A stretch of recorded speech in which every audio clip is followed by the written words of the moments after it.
This is a 2001 Sundancer 340 Sea Ray. So on this boat, we really do love it. We've been using it now all summer, and we absolutely love this boat. So come on in, we're going to do a tour today of the boat, go over a few things on the boat, and show you around it, and I hope you enjoy it. So hop on board. So on our swim platform, we got the swim ladder just under here.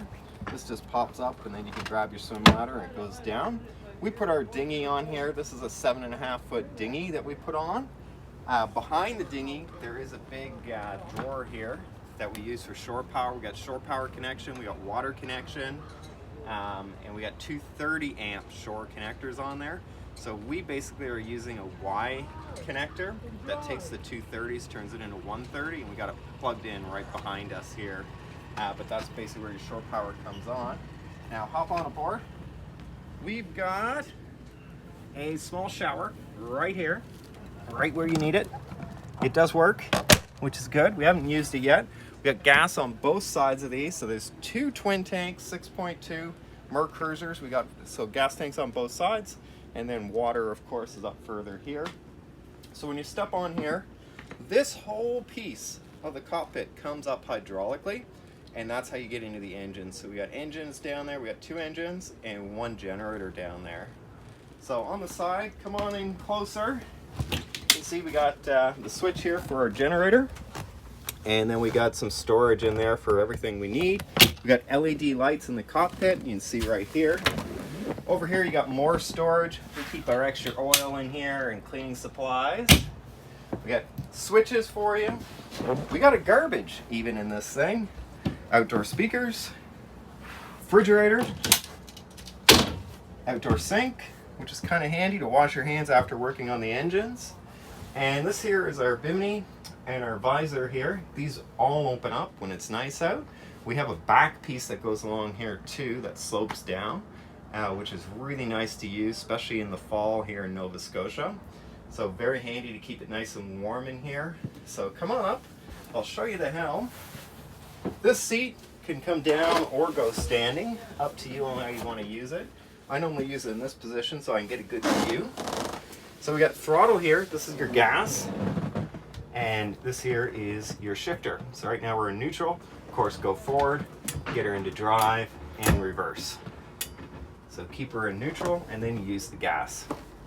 All these fancy little rocker switches control engines on, hatch lift, the blowers, we got the bilge pumps on here, your wipers for the dash here.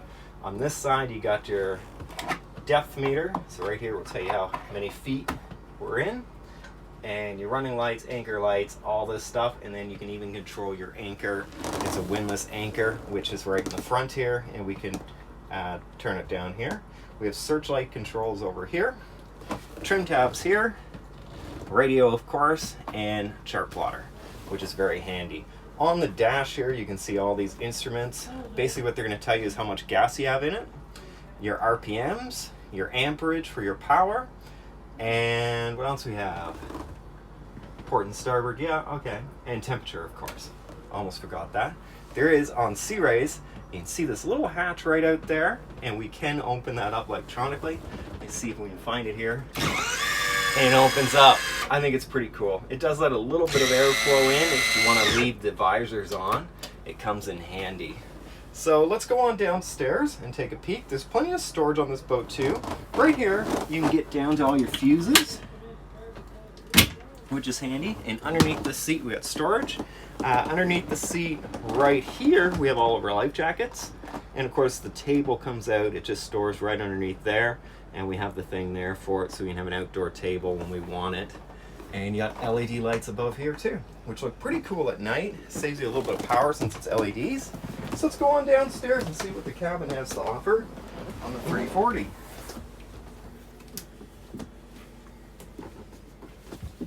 So it's a pretty big cabin for a 34-foot boat. Really nice for a couple, even small children. So we have the bed up forward with a nice big hatch. You have good size lockers here for clothing. You get them on both sides. You have a kitchen. Now this is a 2001 boat, so this definitely dates it. This TV will come out and of course turn, but it's so old we don't even use it. You got sink, you got garbage can. I'm gonna call it a gash can. Too much time in the military. And then our stovetop, which we've probably never used. Tons of storage in here for all your plates. A little storage here for food. Other storage there, microwave, and fridge down here. Tons of storage for everything you need on here. Lots of storage in here as well with the fire extinguisher. You get the fridge. The only thing I don't like about this model that they did change, I think in 06 or 05 when they changed the body style, is they made this all level. So they put this up a bit and gave you a smaller fridge. But it looks bigger on those models because you don't have this kind of bridge up here. So I do find it looks slightly smaller than the brand new ones, or the newer ones I should say. So right here is our panel. So I don't know if you can come in and take a good look at it. So basically right here is we have all of our AC controls. So right now we're on shore power. So I got shore power on. Tells you your wattage in each one. On this boat there is two 30 amp connectors. And these are all of our things that we can turn on and off. Down here is your DC. So these are running off your batteries. And you can control all your lights and all sorts of other stuff on here. So when we're out to sea, obviously we're going to turn off shore power. And we're only going to run off the engines and the batteries. So that would be on our DC. And then when we're on anchor, you can turn them all off if you want to save batteries. Or you can use the batteries. And this voltmeter here is going to tell you how much battery strength you're using. So you can guess how many voltages you're going to drop on it. Because if you drop below 11, you're not going to be able to start the engine.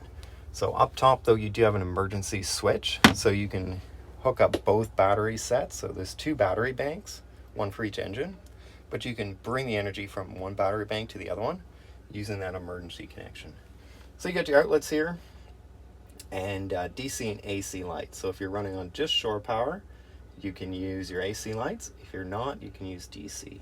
And of course, when you are on shore power, one thing when we got newer to boating, we didn't know that we could run them both at the same time. And it's perfectly safe. So this boat does have AC and heat. We've been using the heat lately, which has been great. It works nice. It's a little bit louder. Now, unfortunately, it is underneath this bed, so you will hear it at night. So it can get annoying if you're a light sleeper. The head, or bathroom, on this boat, it's right here. Plenty big. Probably not going to spend a lot of time in there. Kind of feels like a coffin, even though it is a good size for a 34-foot boat. The faucet for the sink does convert to the shower faucet. You pull it out and just put it up there. It becomes your shower. We've never actually used this yet. We've always opted into driving home. But it's a bathroom on a boat. It works. This, however, is the VIP lounge, as we call it. Or, as my son goes, his bedroom. So this is where he sleeps. And basically we use the countertop that's there in the living room on that dinette set. It comes right across here. And then these cushions fill in that hole to make a full bed back here. It's pretty comfortable. Has a little tiny window here, up here. And of course your AC and heat vent is here too. This is our handy barbecue that goes on the back when the dinghy's not there. For back here, there is storage. So we have all of our carpets. This boat comes with outdoor carpeting. Kind of more big in the States. But you can see it's right here, an outdoor carpet for it. And of course more towels. Tons of storage in here too. We keep our extra shoes for hiking. Oh, and then of course the dinette. So this dinette does fold down into making a bed. Basically you just pull this table out. There's a thing that pulls across right here. And we had the filler cushion underneath this bed. So that's pretty much it for the tour of the 340. We love the boat. We use it all the time, especially here in Halifax. We've been using it for McNabb's Island and exploring. Good boat. A little heavy on gas. At 8 knots, we're burning about $60 to $80 Canadian an hour at 8 knots. At 19 to 20 knots, you're going to be looking at maybe around $180 to $200 an hour to run this boat, which is high, but it's not bad. You're not going to be really pushing your boat at 20 knots all that much. If you're just doing McNabb's Island to the yacht club and back, to burn $100 for your weekend isn't bad. Any questions, leave it in the comments, because we can definitely answer them for you. And I think that's it for the video. you know, we like the boat. It's very comfortable.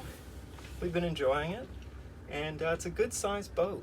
You know, for 34 feet, they packed a lot into it. It's a great design and has a lot of good features, especially given the age. It's quite enjoyable. So hit the like button if you like the video. We appreciate it. Hit subscribe.